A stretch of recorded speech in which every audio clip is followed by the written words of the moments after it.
right, we're back here at the RSP Lounge and Raging Stop and Pop here in beautiful Atlanta, Georgia. And beautiful it is. It's been a freaking great Friday. Has been Big crowd in there. really nice. Really fun. And you know, Atlanta's notorious for being really hot.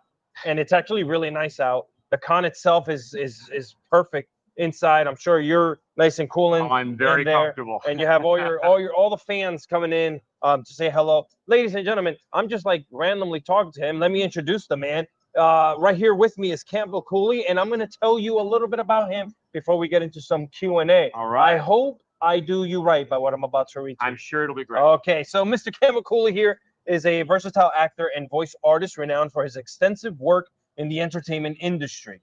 With a career spanning numerous roles, Campbell is known for his dynamic performances in the Power Ranger franchise, where he has voiced a variety of iconic characters. His exceptional talent and distinctive voice has made him a standout figure in both live action and animated productions. Today, we are thrilled to delve into the fascinating career, the characters he has brought to life, and the experiences in the world of acting and voice work. Like I said before, ladies and gentlemen, Campbell Cooley. Wow. How did I do? Okay.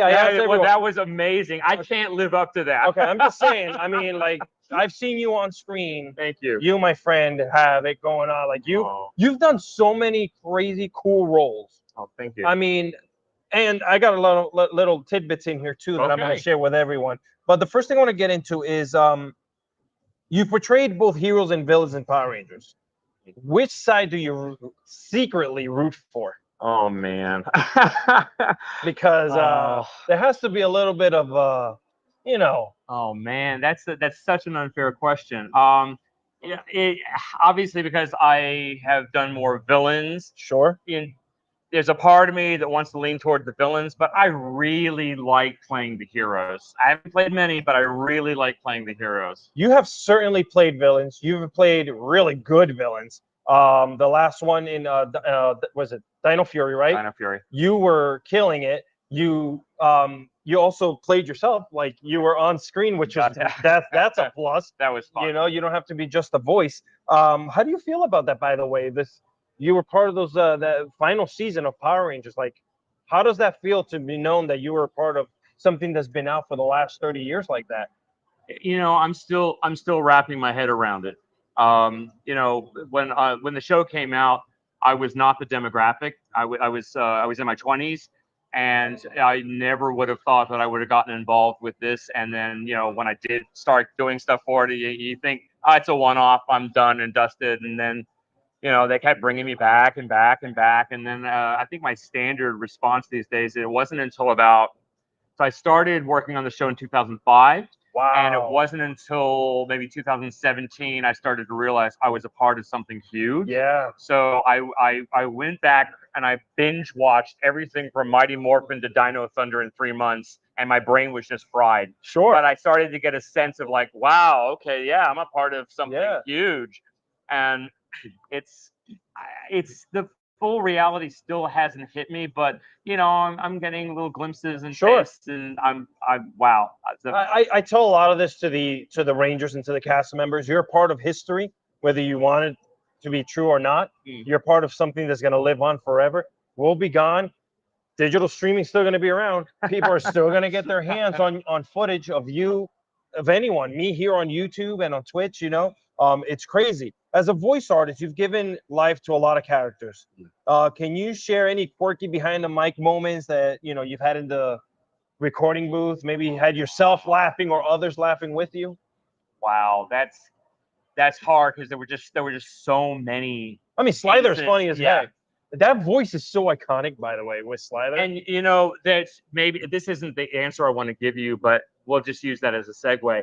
You know, my standard story is that 9 times out of 10, when I do an audition and I see the character, the voice just comes to me. Right. And with Slider, that was not the case. Really? I really struggled.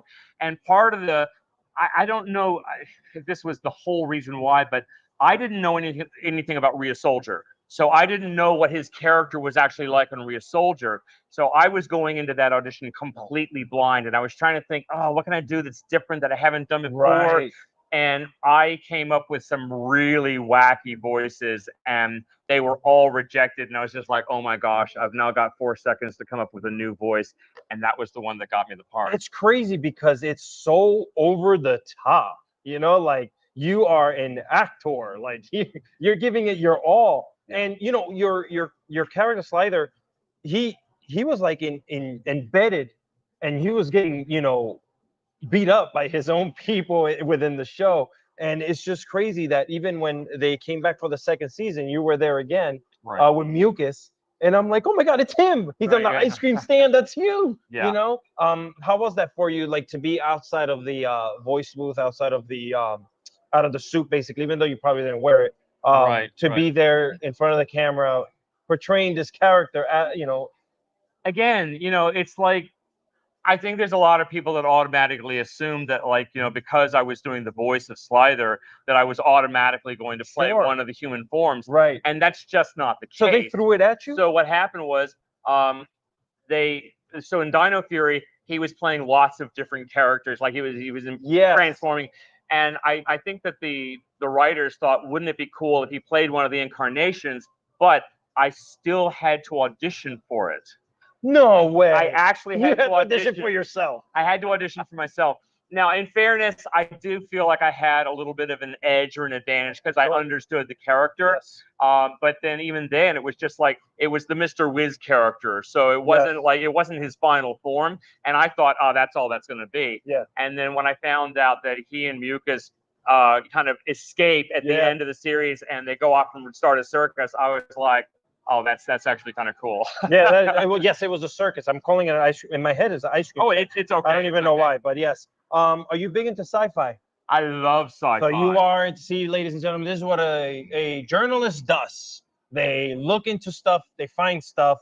If you could time travel to any era, fictional or real, where would you go and why? Gosh. Wow. We're talking sci-fi, baby. Oh man, I thought you were gonna ask me like what was my favorite sci-fi show. I didn't realize there was gonna be a time travel. Time travel and sci-fi is like people really go deep into this stuff. We know this. Time travel is the risky business. Yeah, you know, and man, I'm so opening a can of worms here, but like because of my love for sci-fi, I have played out those scenarios that actors play out where if I could travel into the past, you know, who would I meet, or would I change something? Well, wait, if I change that, does that change my future? And it just becomes this big mess of, and you're like, what do I do? And I really don't know. Like, there's a few people in my life that part of me wants to go back in time and meet, and then I'd like, oh man, but that could really screw up the space-time continuum. We've seen every show now that messes up with timelines. What happens, right? We're living in it. The Power Rangers fandom is extremely passionate and diverse. Right. Before I ask you this question, have you been doing cons as of late, or is this your first time out here doing a con? No, I've done a few cons. So I've done Paramorphicon, I've done More Phenomenal Expo, I've done Ranger Stop Orlando twice. Yes. I've done a few Fayetteville Comic Con. I've done little cons already. Yeah. Cool. So you've been out doing them for a bit. Yeah. So what is the most heartwarming fan encounter you've had?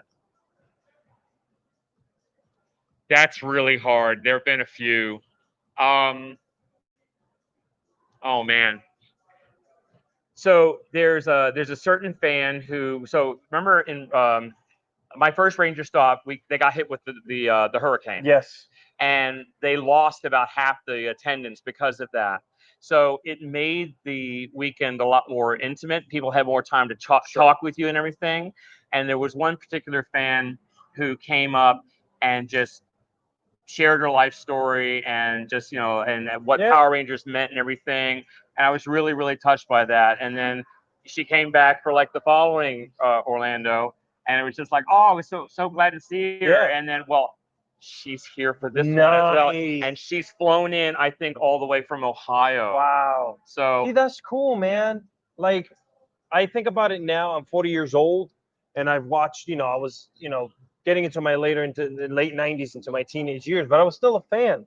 And it's cool that I get to sit across from you and everyone else and talk to you guys. And my inner child's like, you would never believe what's happening right now. Like if I were to go back in time, to use your time travel stuff, that question I asked you, how do I tell myself keep at what you're doing because you're about to get to somewhere that you want to be. Yeah. You know what I'm saying? Now I did a little more digging. Is it true Oh, that no. you were in Hercules? And is it true that you were in Xena Warrior Princess? It's all true. So I was in 4 episodes of Xena. Okay. I think 3 of those 4 episodes I played a bad guy, although technically you could argue the 4th character was a bad guy because he was a reporter. Just kidding. It was a Xena episode set in modern day. Yes. I mean, I was playing kind of like a probing reporter asking questions. It was just anyway. So but yeah, so in 3 of the episodes, I was a bad guy, and Xena beat me up. And in Hercules, I was also playing a low life, and got what was coming. You have to a me at way the for end. it to be an evil doer. Is this what you were born to do? I don't know why. You got a face for a good person. It shouldn't be casting you in these roles. You're not the only one. Kat was in Xena, I believe. She like gave birth to a centaur or something like that. Wow. And I didn't know Henderson that. was in there as well. He was in Hercules as well. Yeah. So it was something in the water down there that you guys just you guys never even crossed paths. No. I didn't know Kelson at the time. I certainly didn't know Kat.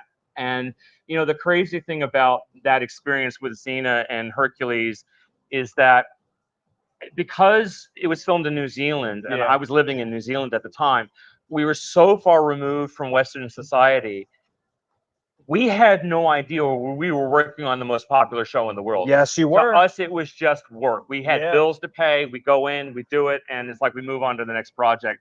So, imagine our surprise. It's like, oh, we're a part of pop culture history. It was insane. You guys were everywhere. It was you guys. It was Baywatch. It was Power Rangers. It was just a phenomenon that just kind of took over television and people. And I watched it every Saturday. Hercules followed by Xena. So it was something that, to me, I was like a kid and I loved watching and mythical creatures and stuff. But it's cool because I had to go back and look you up and look at all that stuff. So it's pretty cool that I get to sit here and kind of bring that up for you.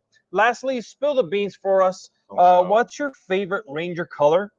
And which Megazord would you pilot if the fate of the world depended on it? Oh, man, that's tough. I have to put you in the spot because you've played so many bad guys. It's not fair. It's okay. I would say blue. Okay. I love blue. Me too. Megazord. Oh my gosh.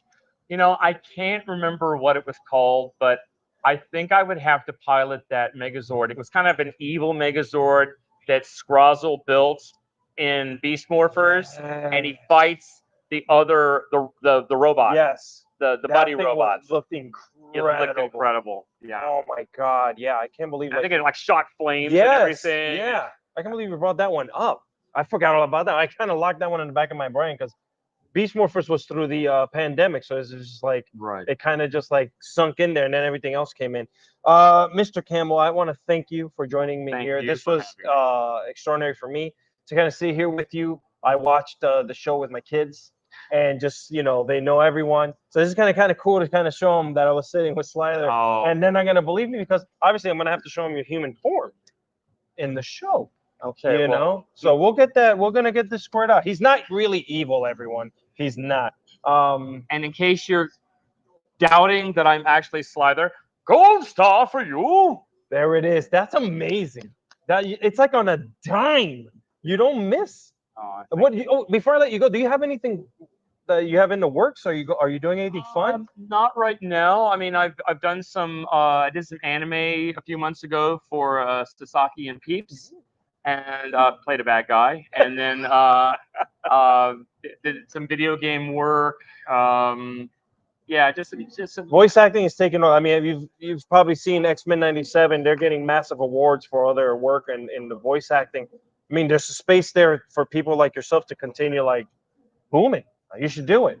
Okay. So stick around for 1 second here while the show ends. Thank you everyone for tuning in. I have even more interviews today. So once again, hit that little bell here after you subscribe so you can continue watching all these great interviews all weekend long. This is Alex with Mr. Campbell here on the RSP Lounge at Ranger Stop and Pop here in Atlanta. See you guys soon. Thank you. When you